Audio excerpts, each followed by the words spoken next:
Greetings, jelly spoons, and welcome back to another episode of Monday Madness. The dog is having a fun time. Yep. You want to be in the video? So, welcome back to Monday Madness. This week I am doing something very similar to what I have done on previous weeks, because I got a bunch of comments saying people liked it, and I actually didn't have a plan for this week. I've got a list of ideas, but none of them really grabbed me this week, so I decided I would do what I do best and improvise my way through it. I have acquired these books from my bookshelf. I am one of the very lucky people who has actually read most of the books that I own, because I am ridiculously picky about books. So yeah, I actually have read all the books on my bookshelf, which apparently makes me a good thing on Book Talk. And I'm going to use these 7 books to do myself a little challenge. I am going to roll a dice, and I'm going to get a page number, and I'm going to roll the dice a second time, and I'm going to get a line number. I am then going to read that line, and I am going to use that line from these books to create a fantasy world and some sort of story. I'm probably going to leave it open-ended. The last time I did this, I created a fantasy world. See that video here? Bing! And you guys seem to enjoy the open-endedness because you could take it and use it for D&D worlds, or you could use it for stories and stuff like that. So I'm not going to give you a whole story. I am just going to create something. This series of books will give you a pretty good insight into me and my mind. These are some of my favourite books, and I honestly am so picky about what I read, because if it doesn't grab me within a couple of pages, I tend to put things down. I know that's not a very good way to do things. I'm very sorry, book people. I am very, very sorry. But yeah, these are some of my favourite books. Obviously, we've got a Peter Pan in there. I am not using one of my old copies. They are far too precious to be flicking through the pages of. So I'm using one of the new copies of Peter Pan. I've also got The Voyage of the Dawn Treader, which is one of my favourite books. I think my favourite Narnia book is probably Silver Chair, but I decided to use The Voyage of the Dawn Treader because I thought it might have some more interesting sentences. I've also got Gaston Leroux's Phantom of the Opera, and then we've got Through the Looking Glass, and then we've got Hitchhiker's Guide to the Galaxy, Northern Lights from the Philip Pullman series, and we have got Slawter, which is one of my favourite books from the Darren Shan series. If you know who Darren Shan is, well done. In fact, if you know what any of these books are, congratulations, you're my new friend. So, I'm going to start, well, I'll start at the top. I'll use Gaston Leroux, and I'm going to roll some dice, and let's kick this thing off by making some stories. But first, what's that I hear you say? A word from my sponsor? What's that? Well, we better get on with that before we start the video. As always, my sponsor in these wonderful videos is myself. I am not big enough or important enough to be sponsored by any actual company or person, so instead I'm sponsoring myself. Basically, I'm plugging my Ko-fi and my Patreon right now. I do commissions. They are currently open. I've opened them again for the month of March. I do in-character personalised messages, so you can have them tailored to you. You can give me a script, or you can just give me the name of somebody you'd like me to do a message for. I do quite a lot of birthdays, and then I can make a personalised message for them or for yourself. You can find more information about those on my Ko-fi page, which I will link in various places. It's also in the description. And on my Ko-fi page, you can also chuck me support as and when you would like to as well. If you would like to commit to me on a monthly basis, it's a very big commitment, but I am worth it, I promise, then you can join my Patreon page from as little as $3 a month, I think, and it goes up to $10 a month. You can support me every month, and you can support the chaos, and you can get behind the scenes things, you can get to vote on various stuff that I'm doing. And of course, my main project for this current year is that I'm making a very small Peter Pan movie called Never Never. And if you support me on my Patreon, then you get behind the scenes looks at all of that, and as I said, you get to vote on things that I'm doing. Some people voted to say what colour the Neverbird's eyes were, different things like that. So if you want to get involved with that, jump over to my Patreon. If you can't commit to me on a monthly basis, that's absolutely fine. I'm a very large commitment. You can support me on Ko-fi if you would like to as well, to support this chaotic process and whatever goes on in these videos, etc, etc. Also this year, while I'm doing my Never Never movie project, if any of you support me on my Ko-fi or my Patreon page, then you guys will get to design your own little creature, probably a fairy or a gnome, that kind of thing. I will then create that as best I can, and I will put that into the movie as well. And at the end of the year, anyone who's supporting me on Patreon, you guys will get to take home a little creature as well, which I will send out to you guys when I finish filming the movie as well. Alright, that's everything I can think of to plug my own sponsorship. Let's get on with the video. Alright, so let's create this fantasy experience. We have got the Phantom of the Opera, and we've got my dice set. I'm going to roll a D100 for this, so I've got my 2 dice here. I will roll it, and you'll just have to trust me on what the number comes out as. Alright, flat surface that isn't covered in cosplay stuff. One moment.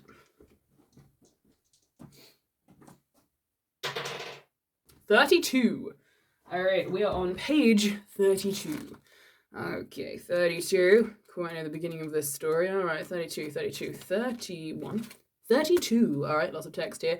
Alright, so we're going to roll once again, and we're going to choose what line of text I'm going to use to create whatever it is I end up creating. Once again, you'll have to trust me. I'm rolling it over here on this tiny patch of table. 81. Alright, line 81. If there's not a line 81, we'll do it the other way around, and we will do page 81, line 32. 1, 2, 3, 4, 5, 6, 7, 8, 9, 10. No. Alright, we're doing page 81 and line 32. 32. Okay. My dear little playfellow. Sorry, that's a line. 1, 2, 3, 4, 5, 6, 7, 8, 9, 10, 11, 12, 13, 14, 15, 16, 17, 18, 19, 20, 21, 22, 23, 24, 25, 26, 27, 28. Might have to rethink this rolling thing. Maybe I'll just pick a line that I like from each page, or maybe I'll roll a different dice. Well, I do like the line, my dear little playfellow.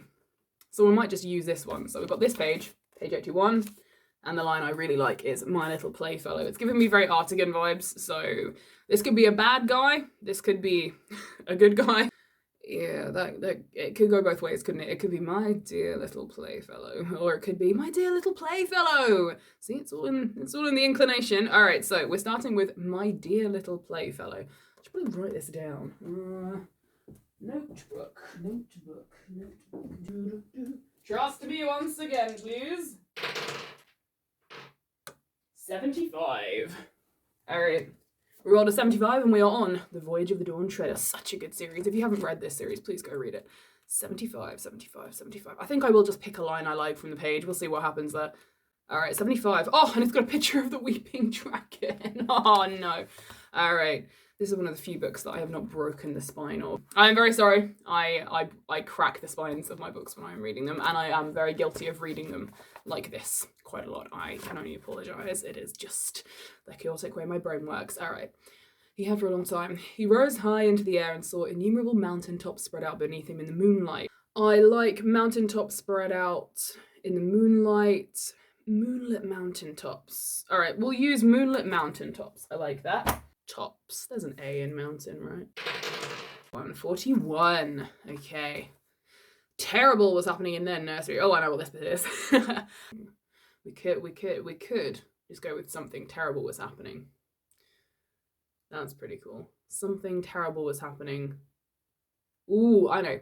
Something terrible was happening, and it looked delightfully easy. All right, let's go with that.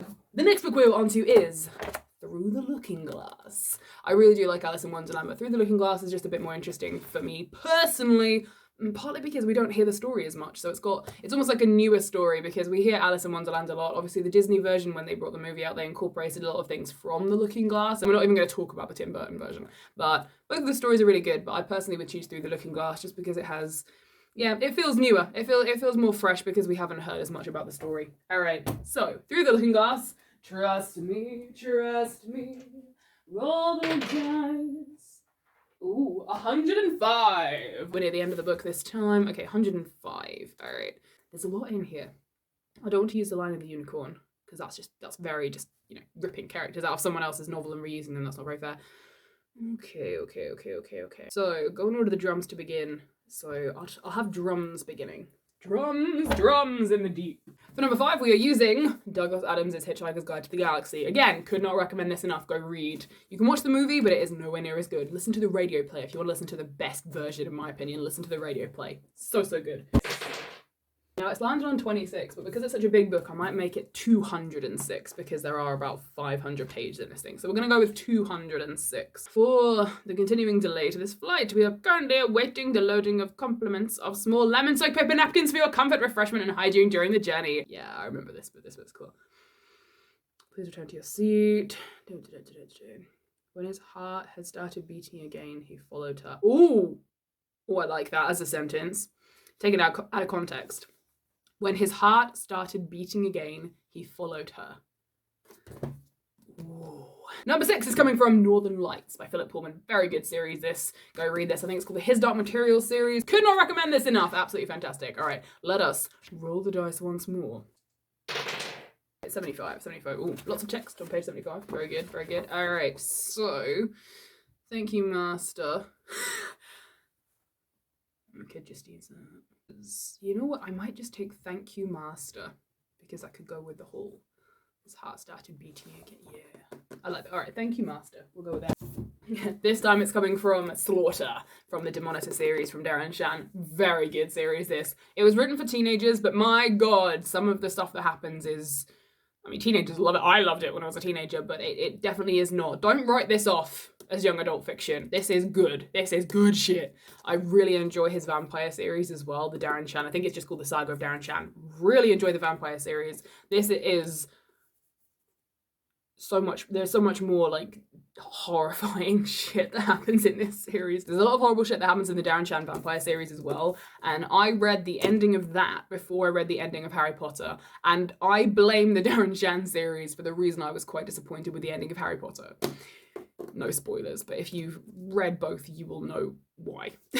Alright, so there are, how many pages in this particular book? There are 255. Okay, 255, so I will roll the dice and see what we get. We got 42. Oh, that would have been such a good thing to roll for the Hitchhiker's Guidebook. If you know, you know. 42. Who is in this? I can't remember who's in this one. I remember it's the town of Slawter. Very aptly named. All right. Monsters galore. See, you're missing out if you haven't read this series. It's amazing. All right. Dervish has another nightmare. 4 nights in a row. Must be going for a record. Luckily, I'd been expecting this one. Dervish was blah, blah, blah, blah, blah, blah, blah, blah. The screaming started and it was easy. We're going to go with that. The screaming started and it was easy. Although I think I used the word easy earlier, so I might just use the screaming started. Rolling. 63. I will use Voyage of the Dawn Treader for 63. Wow. 63 is literally just the barest minimum text. Alright. The mountains and have a good long sleep and not rejoin the others till the day's work was over. Oh, it's really close to the other page we had, isn't it? Okay. He felt it would do him good, but he would take great care to keep the bay and the ship in sight so as to be sure of his way back. I like the idea of being sure of your way back. I might just use the so as to be sure of his way back. Yeah, I'll use that. Number 9! We'll go with Peter Pan again, why not? Alright, rolling the dice again. Rolled a 7 and a 10, so I'm going to make that into 107 because we need some more hundreds, I reckon. Alright, 107. Here we go, 107. Rose to the rock to breathe. It's this bit. At the same moment, Peter scaled it on the opposite side. The rock was slippery as a ball, and they had to crawl rather than climb. Neither knew that the other one was coming. Each feeling through a grope met the other's arm, and thought he snatched a knife from Hook's buckle and was about to drive it home when he saw that he was higher up the rock than his foe. It would not have been fighting fair. He gave the pirate a hand to help him up. It was then that Hook bit him. It was not the pain of this, but the unfairness that dazed Peter. It left him quite helpless. He could only stare horrified. I know this, sorry. We've got lines like, I suppose that was the real difference between him and all the rest. We've got...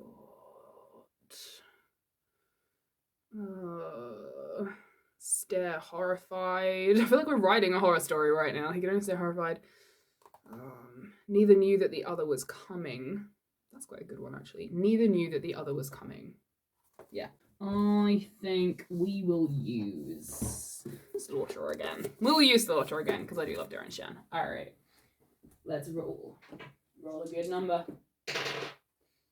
66. Blah, blah, blah, blah, blah, blah. There are more failures than successes when humans battle demons.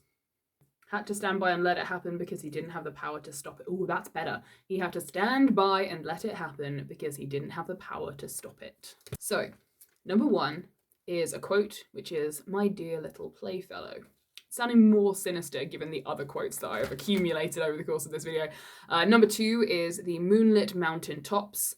Number 3 is something terrible was happening and it looked delightfully easy.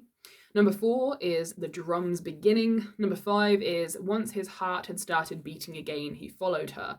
Number 6 is another quote, "Thank you, master." Number 7 is the screaming started. Number 8, so as to be sure of his way back.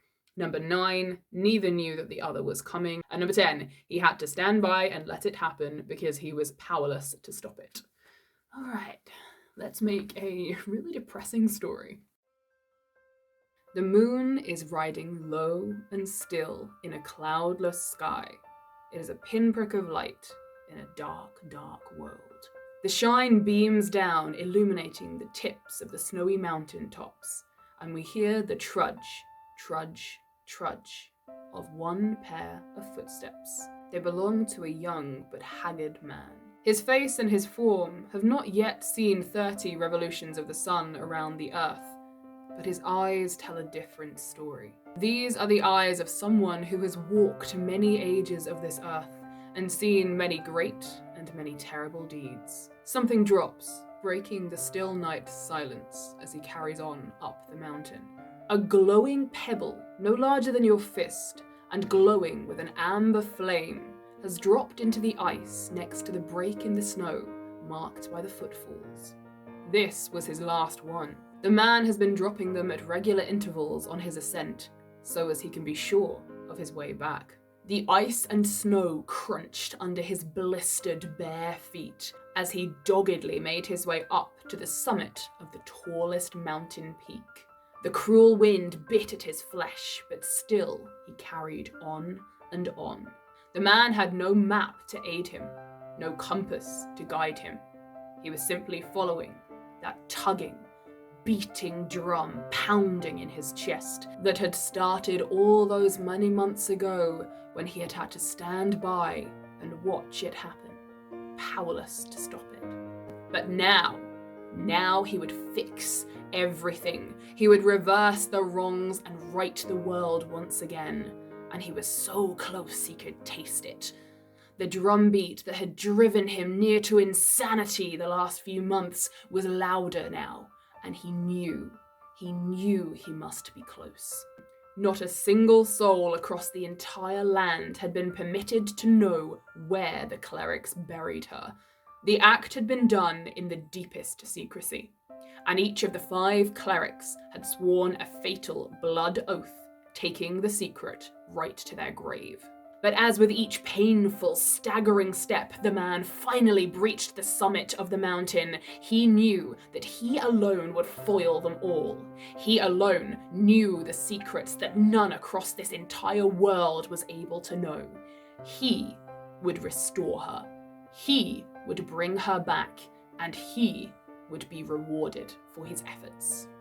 Drum, drum, drum. His head began to throb with the loudest noise he had ever heard in his life. His eyes were streaming now, but he knew he had made it. For there, at his feet, lay the remains of 5 skeletal bodies. The young man fell forwards in delight, and as he did so, the smile that broke across his face cracked the dry, blackened skin around his lips.